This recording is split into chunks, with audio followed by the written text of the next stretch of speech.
"What are the Iwasai going to do with an airship hub?" Jezebel asked bluntly from behind Mark. The chieftain tilted his head to look at the armored satyr. "I know our world is vast, and there are many more goddess echo nests to be established where the above and beyond overlaps. I also believe it is time for the Iwasai to finally join with the peoples of this vast world we all share." The shorter, four-armed schema stone, who'd been hiding behind the black salamander, stepped out and let out a sharp laugh. "This here chieftain is just looking to grow heavy with coin, like everyone." He then raised his voice to address the gawking construction crew standing around them. "Back to work now."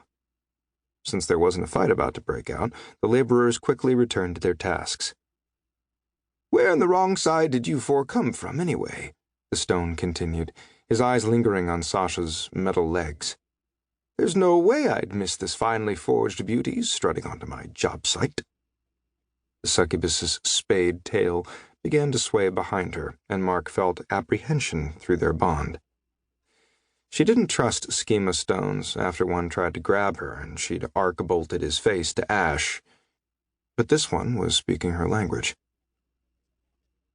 "The wrong side is precisely where we came from," Abby answered. The four-armed schema turned his focus to the abyssal horror, and his eyebrows raised a bit. "You got one odd collection there, Collector." Sasha's tail snapped once behind her. "Foreman," the Iwasai chieftain hissed, "I believe you are paid coin to oversee the work, not my honored guests." The stone foreman gave Abby a wink before walking away to do his job. "You call that a hole?" he bellowed. "Get it right, lads, or I'll be forced to show you my mother-plowing arsehole as reference."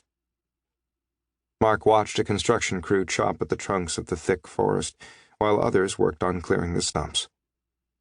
Access to an airship could be a convenient way to access remote parts of this virtual world, and he was keen on spreading the influence of the oral sex goddess, feeding him malleable energy. "I wish you the best of luck," Mark said.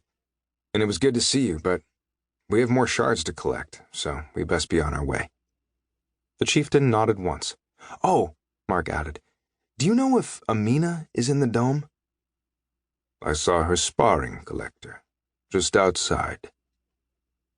"I thank you," Mark said, with a short bow, and the Iwasai salamander gave him back a wide smile. He turned and shared a glance with each of his lovely monster women before he led them toward the mud dome in the distance through a cleared path through the trees. After a short walk away from the new construction site, they found the main dirt road that curved around the still lake. "I assume your plan is to open an interdimensional doorway inside the dome here to gain access to the one on the wrong side," Jezebel said after a few steps down the path. "Is that going to work?" "Maybe," Mark said, focusing on the dome through the trees. "I need to find a crossing over point between dimensions first. I can't open these doorways anywhere I want. The last two crystals are supposed to be with those red object-hoarding people called red tortoises. I want to get in, get them, and get out." Jezebel sighed. "Hopefully those are the only remaining heart shards brought over to that mirror universe. Reaching our goal would be increasingly difficult if we needed to scour multiple worlds for all 108. It would obviously be favorable to breach the wrong side's red dome through Mark's new ability," Abby began, clomping her black boots in the dirt. "But before we discuss the assault further, we four must immediately elect my upgrade." "Oh yeah," Mark said over his shoulder. With all the he who judges nonsense, he had almost forgotten these deadly beautiful creatures were filled to bursting with points to spend. To keep listening to this audiobook, I've left you a link in the description so you can do it, at no cost thanks to Audible's 30-day free trial.